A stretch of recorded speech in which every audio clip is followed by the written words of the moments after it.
Hello po mga kababayan, kamusta po kayong lahat? And once again, welcome back to another episode of Simply Talkies Vlog. Pag-usapan natin mga kababayan naman ay itong mag-asawang Carpio Duterte. Kasi hindi naman ginagamit nung tamilmil yung Duterte yung kanyang last name ng asawa niya. Siguro usapan na lang yan kasi ikaw naman Carpio ano ka, dilaw ka di ba? O, Attorney Carpio. Yung isang justice din na Carpio, dilaw ka, ayaw ma-associate sa'yo. Ako Duterte, naging presidente. Ang tatay ko, presidente ng mga budol. Kasi po, eto, mahuhuli nyo, no? Salamat po kay Mami Peng. Mami Peng, pahiram ng video mo. Ayan, kitang-kita sa video na yan. Nakalagay, Mami Peng. So, shout out po lahat sa inyo, sa ating mga masugid na mga channel members, followers, subscribers, mga nagla-like at nagsishare ng ating videos, sa mga nagbi-video replay, sa nagsishare ng kanilang blessings. Shout out po sa inyo in general. So, para hindi na tayo maba, eto na. Punta na kaagad tayo dito, no? Sa ating pag-uusapang bibigyan ng komento at reaction. So, meron po yung video dito, courtesy of Mami Peng. Okay. Eto, panoorin ninyo at pakinggan ninyo maigi kung ano yung sasabihin ni BP Sara Itok Bukekeng Tamilmil Takas Girl Duterte.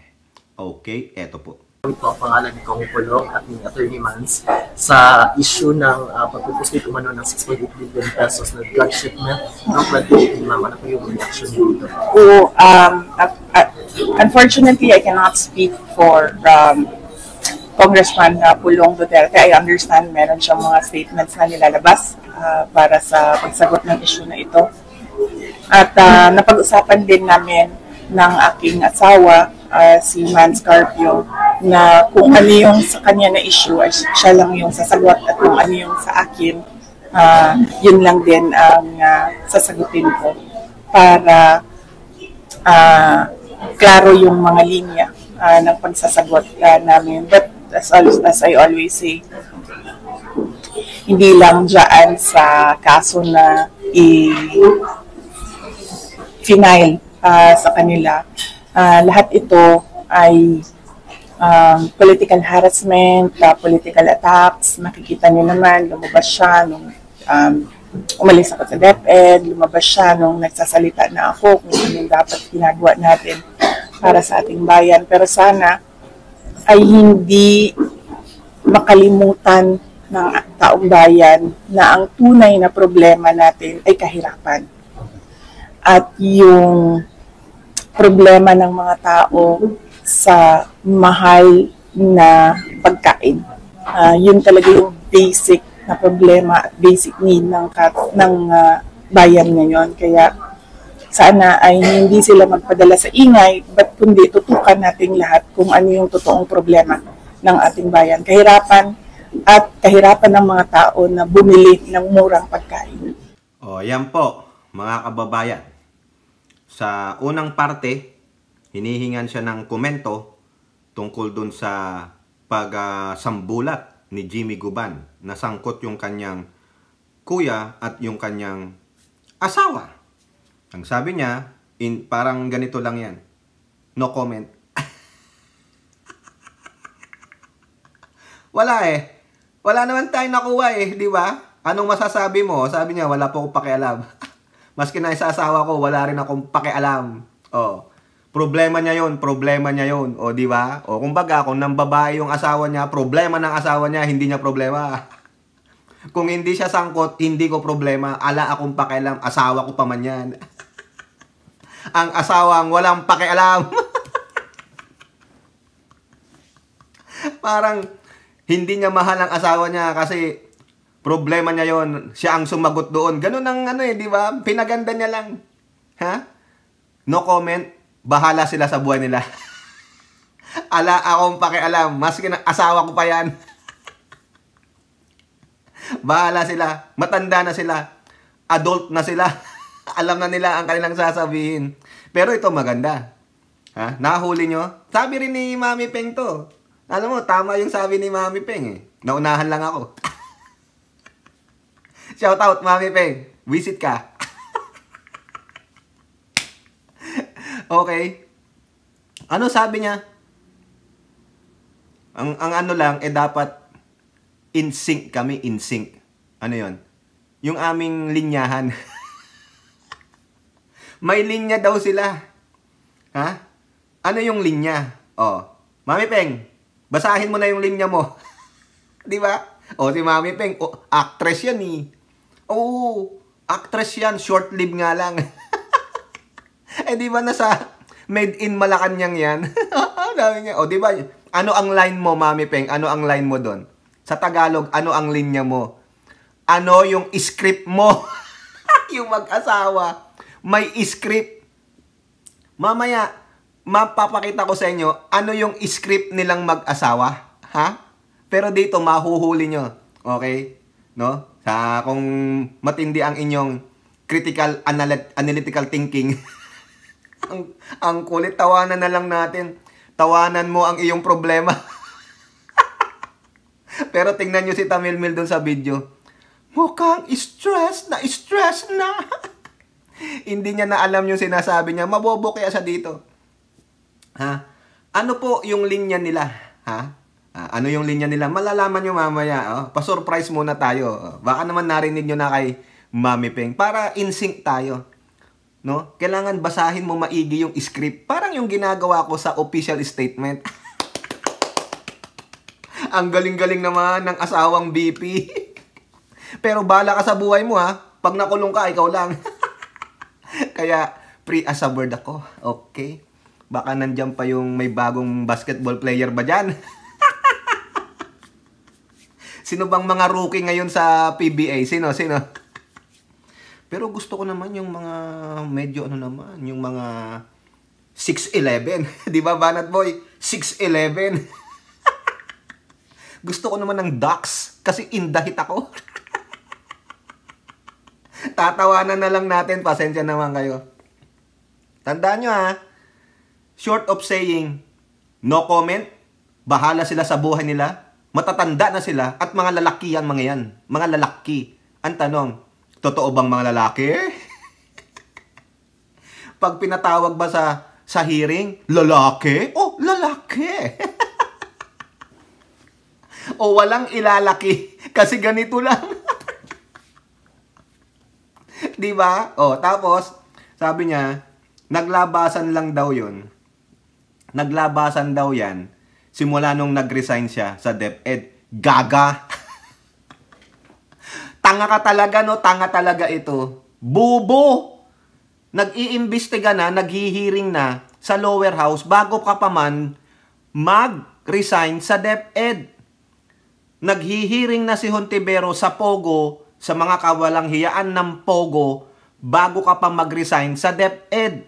Naghihiring na ang lower house sa drug war ng tatay mo sa West Philippine Sea, bago ka pa mag-resign sa DepEd. Boba, gaga! Yan, dapat yan ang sinasabi sa'yo, tanga-tanga mo. Tapos sinasabi niya, mga kababayan, political harassment daw po. Pinopolitika sila nung mga nandyan na mambabatas. Short of saying, because of PBBM and Martin and Lisa. Pinopolitika kami. Gaga! Sinong maniniwala sa'yo? Ano, nire-reverse psychology mo kami? Diba? Yung pamilya mo, saka si Kibuloy, kayong mga didishit ang nagpo-political harassment. Hinaras ng tatay mo ang Kongreso dahil hindi ka nabigyan ng intelligence fund. Ginawa ng kwento ng SMNI si Speaker Martin. Ginawa ng kwento ng SMNI ang Kongreso dahil sa hindi mo pera yan. Hanggang ngayon, ginagawan nyo, dinidestabilize nyo ang pagkatao ng First Lady at ni PBBM. Adik, smuggler. O sino? Sino nagsimula? Sinong nagpupolitika? Diba kayo? Gusto nyong pababain ng Pangulo para maiupo ka? Para ikaw ang mag-handle ng bansa? Hindi mo nga alam kung anong magiging solusyon sa problema eh. Wala ka nga, DepEd nga, palpak ka eh. Tapos gusto mong hawakan, i-command ang buong bansa. Wow! Ikaw ang gustong mag-lead. Hindi mo nga na-lead yung DepEd. Pwedeng mag-command ka, but you're not a leader. Because you don't know how to lead. It's a different part. Diba? You can be a leader, knows how to command, but don't know how to lead. You can be a leader, how to lead, and then command. Yung po yun. Wala ka nun. Nandun ka lang sa simula. Leader ka, you know how to command, but don't know how to lead. Kaya palpak ka sa DepEd, tapos sasabi mo, sisisihin mo, i-deflect mo, political harassment. Eto pa maganda mga kababayan, yung sinasabi niya sa dulo. Huwag daw natin kalimutan mga kababayan, ang lahat ng ito ay para pagtakpan ang totoong suliranin sa bansa. Ang kagutuman. Ang pagtaas ng presyo ng bilihin. Hindi na daw ma-afford. Gago! Nagre-reklamo ka ng kagutuman, yung mga kababayan mo nanonood ng concert. Nagre-reklamo ka ng kagutuman, kahirapan, hindi makabili ng pagkain, ang pamilya mo pumunta ng Germany. Ano ginawa nyo sa Germany? Diba? Magkano ang pamasahe? Diba? Hypocrites lang. Ito pa, nagre-reklamo kayo ng kagutuman at mahal na presyo ng bilihin.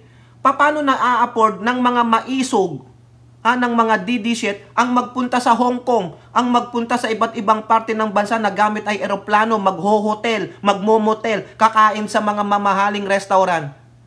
Diba? Out of touch si Gaga. Vamos, wag nyo sabihin nagsisinungaling ako, ginagatungan ko. Evident naman, pinapakita ng mga maichog-maichog.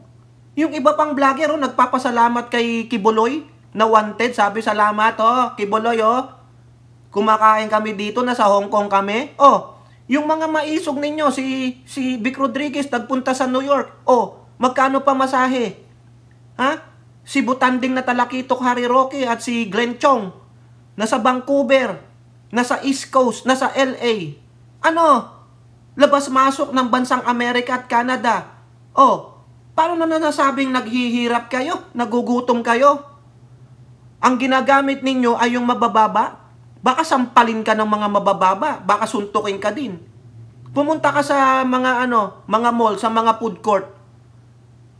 May kumakain, may bumibili. Pumunta ka sa mall, may nagsha-shopping. Puntahan mo lang yung MAC Yung mga beauty products, nandun yung mga kababaihan, bumibili ng kanilang beauty products. Inuuna pa ang beauty products kaysa sa kakainin. Sino sabi mong hindi makaka-afford bumili? Out of touch ka, Gaga. Kasi bakit? Panay lang ang Netflix mo Tapos pag nasusukol ka, takas ka, pagbalik mo, galit-galitan ka. Nasaan ang datos mo? Nasaan yung katotohanan ng sinasabi niya dyan sa video? Na ang lahat ng ito ay ang totoong problema ng bansa ay kagutuman at kahirapan, ang taas ng presyo ng bilihin. Gaga dito rin sa bansang Amerika. Yung $10 mo, kulang pang pambili ng 2 Happy Meal. Diba? Nagreklamo ba kami? Nagprotesta ba kami? Hindi, kayo lang. Kasi ang lahat ng itong pinagsasabi mo ay para pabagsakin ang administrasyong Marcos. Hindi po mangyayari. Hindi mangyayari. Dahil wala kayong suporta, wala kayong people, wala pa kayong power. Ang power nyo na lang ay kilikili power at yung utot ninyo. Ang kapal ng mukha, magsabing, wag natin kakalimutan, ang lahat ng ito, ang kahirapan ng bansa, ay kagutuman at pagtaas ng presyo ng bilihin. Out of touch? Tanga-tanga ng mga researcher nito. Kita mong pinalalabas nga sa mga Presidential Communications Office official Facebook page, inflation rate, bumaba. Unemployment rate, bumaba. Credit rating ng bansa, tumaas. A negative na. Malaki po yan. Hindi po yan F. Ibig sabihin, nag-improve ang ating credit rating, meaning, maraming investor ang pwedeng mag-invest sa ating bansa. Tapos sasabihin ni Tamilmil, nagugutom po kami. Gago! Pustahan tayo, ang cellphone mo, mamahalin, Yung panty mo, baka hindi lang suoin yan, Diba? Kung nagugutom ka, bakit ang lusog-lusog mo? Kung nagugutom ka, bakit ang dami mong bodyguards na pinapasahod ng 250 million a year? Sabi ni Papa Gadon yan, ha? Di ba? Ganun naman pala. Bakit hindi mo bitawan yung 350 mong maglagay ka lang ng 50 bodyguard? Di ba, mga kababayan? Kaysa doon sa binabayad sa kanila na 250 million pesos, di pamigay mo doon sa mga nagugutom na tulad ni Trixie Cruz Angeles? Katulad mo, di ba? Susumiyo naman mga kababayan, lahat ng ito, ang problema ng bansa ay kagutuman. FU. Di ba? Nakakaasar. Why? Political harassment. Political lang yan. Ganon? Paano mo nasabing political harassment, political attack? Sige nga. Inaatake ba kayo? Wala nang umaatake sa inyo. Yung ginagawang hearing ng Kongreso, particularly the lower house, because there are a lot of victims that are crying for justice because of what your father, yung sa drug on war niya. Ibig sabihin, hindi na kailangan dinggin yung iyak, yung panaghoy ng mga pamilya ng biktima. Ganun ba kayo? Sa bagay, sanay naman pala yata kayo. Sabi ng tatay mo, arrestan nyo na si Guban, tapon nyo na sa Cavite. Sa mismong bibig ng tatay mo yan nang galing. Hindi gawa-gawa yan, may video. Pinapa-aresto. Anong sabi ni Albayalde? On what grounds po, sir? Basta arestuhin mo, bigay mo sa NBI, wag kayo kasi dinawit kayo. Tapos itapon sa Cavite. Ano yun? Salvage? Diba? Diba? Kitang-kita, baliwala lang kay Duterte, diba? Gago, huli ka sa sarili mong bibig. Buti na lang, hindi binigay ni Mayor Dick Gordon. Eto na. Siguro natatandaan nyo naman yung nabanggit natin, kung anong word yun, kung ano yung linyahan nila ng asawa niya. Dapat in sync tayo, ha? Huwag mong kakalimutan yung script mo. Ha? Linya kasi nga, para tama ang linya. Di ba, Mami Peng? Galing talaga ni Mami Peng, Scripted, May linya, magagalit si direktor. Sino ba direktor ninyo? Yung maisog o si Harry Rookie? Ito. Unahin muna natin to, mga kababayan. Yung asawa niya, nagbigay na rin ng statement. Hindi po siya no comment. Sabi niya kasi ni Sarah, Hoy, ikaw! Baala ka sa buhay mo, ha? Problema mo yan, hindi ako dawit dyan. Wala akong pakialam sa'yo. Ganun po silang magmahalan, walang pakialaman. Bahala ka. Sabi dyan sa politiko, Man Scarpio denies drug allegations. Bislis, maliciously false. Narinig na po namin yan Bislis daw, bislis. Walang flower. Baseless, wala. False, malicious, ayan. It is evident that allegations and insinuations made by Mr. Guban during the Quadcom hearing last Friday are entirely baseless and maliciously false. Ayun po ang sabi niya. With this, Manasseh expressed hope that the public and legislators are perceptive enough to recognize his claims implicating myself are unmistakably politically motivated. Hindi po kami naniniwalang politically motivated. Kung gusto mo, patunayan mo yan sa hearing. Eto po, Eto, ang sabi ng mga mambabatas, politiko pa rin. Kasi sabi niya baseless and yung false. Maliciously false accusation. Tapos sabi niya, politically motivated. Di ba? Mamaya. In English lang. Okay? Kung wala talagang kasalanan, lawmakers urge Sara Duterte to persuade husband, brother to face house probe. Nahuli na kayo mga kababayan. Members of the House of Representatives urge Sara Duterte to convince her husband, Man Scarpio, and brother, ganyan.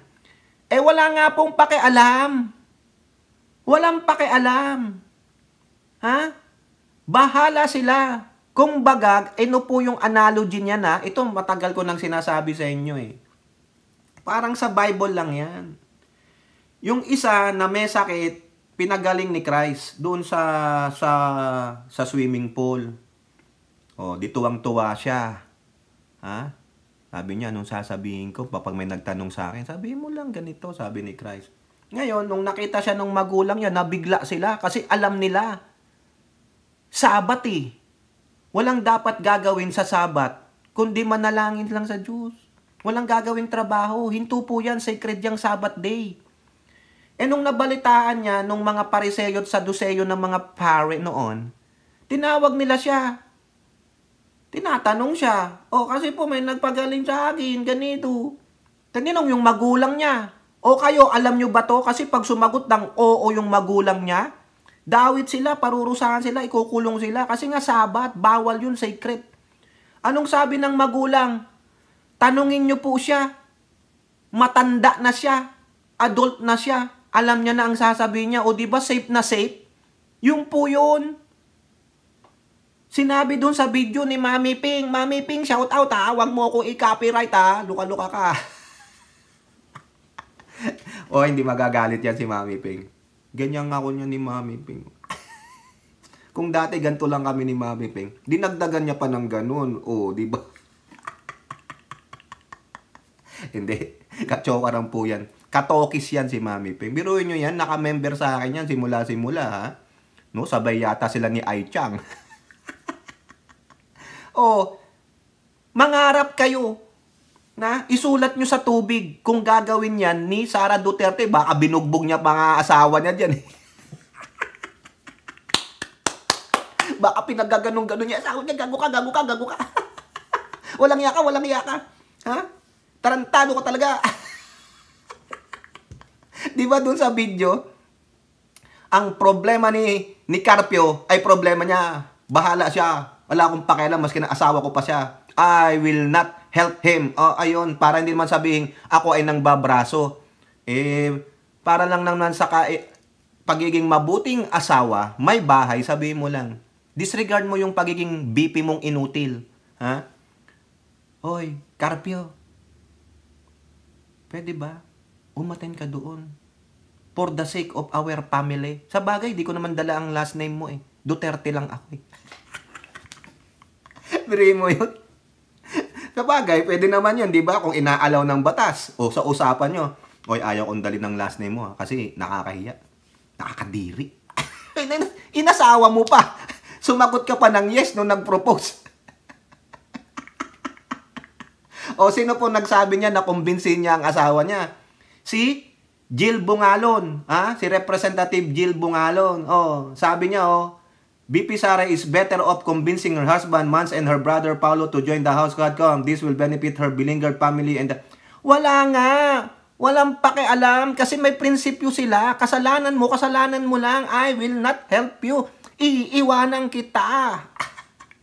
Ang maganda lang dyan, maboteng usapan na lang. Itapon sa Cavite. Diba? Sabi pa ni Asidre naman ito. Yan, si Bungalon nga ba yun? Si Bungalon. Pero nagsabi nung i-convince yung husband ay si Asidre. Nahilo na rin ako, mga kababayan. Sabi pa ni Asidre, we assure BP Sara that Attorney Mans and Compulong will be given the courtesies and respect due to them. Huwag nyo nang irespeto.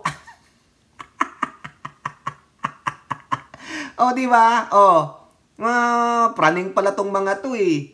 Mangarap kayo. Hindi gagawin yan ni Tamilmil kasi nga, unang-una no comment and she doesn't care. Ganon. Sabi nga sa awitin, I don't care, I love it. Diba Elora, narinig mo na yon? Pakinggan nyo yon, yung kantang yon.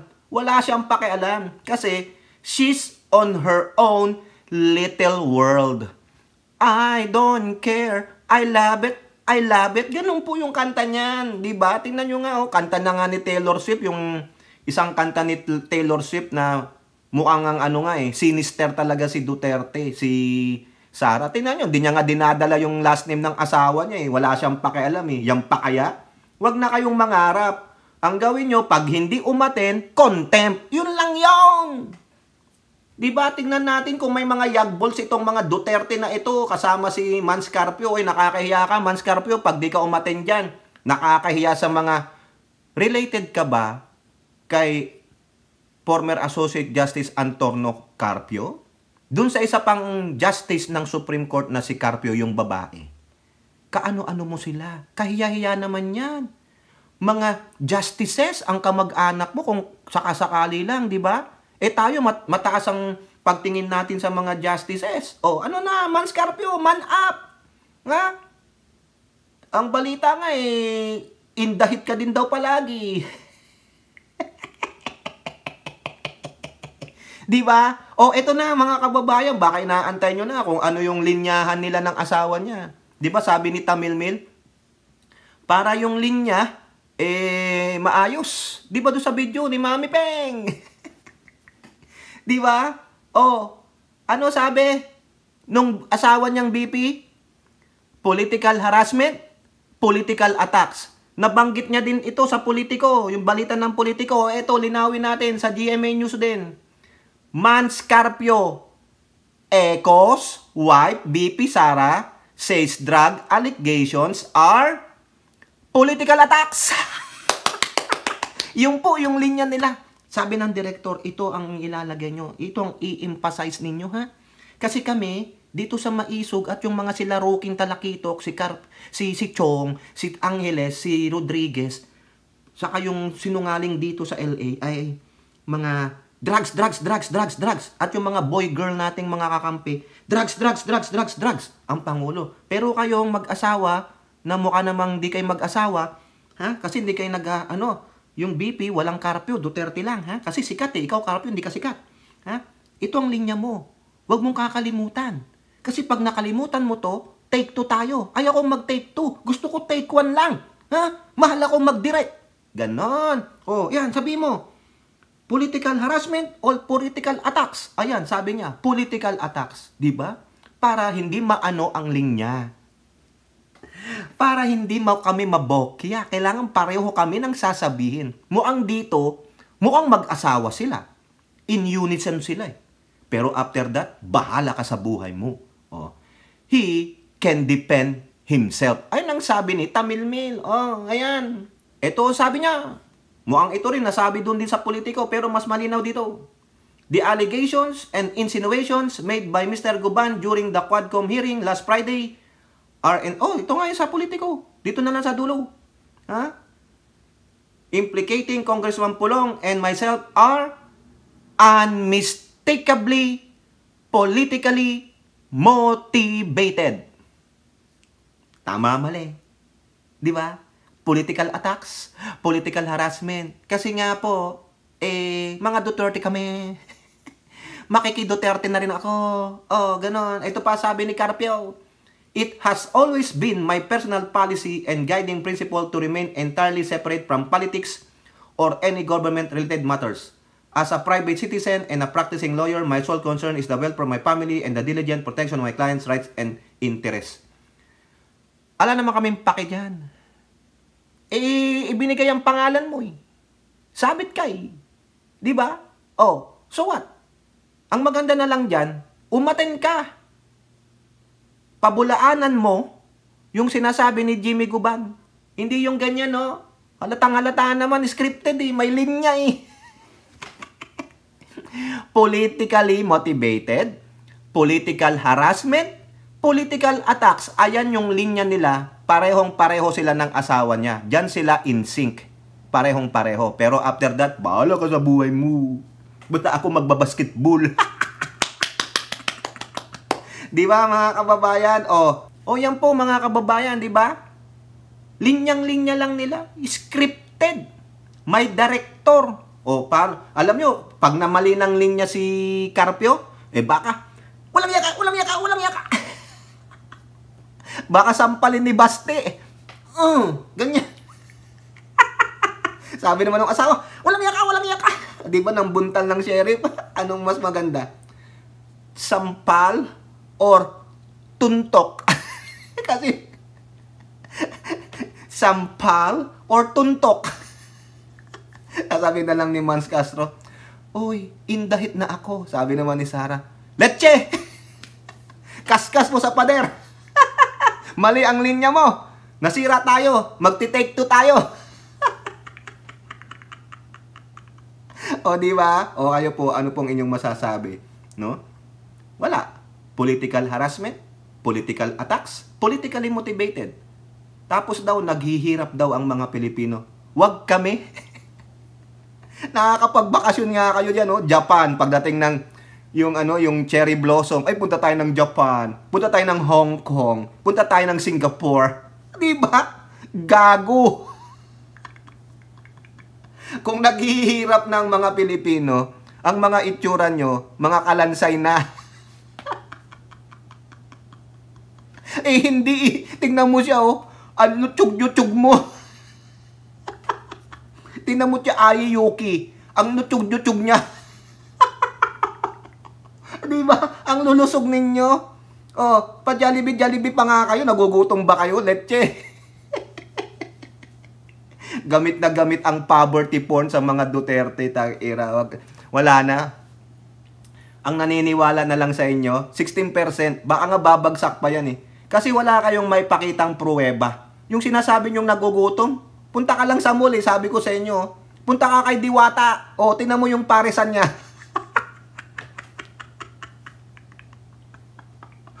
Yun na lang pinanonood namin ni Mrs. Yung kapangpangan na dalawang lalaking vlogger, yung food vlogger.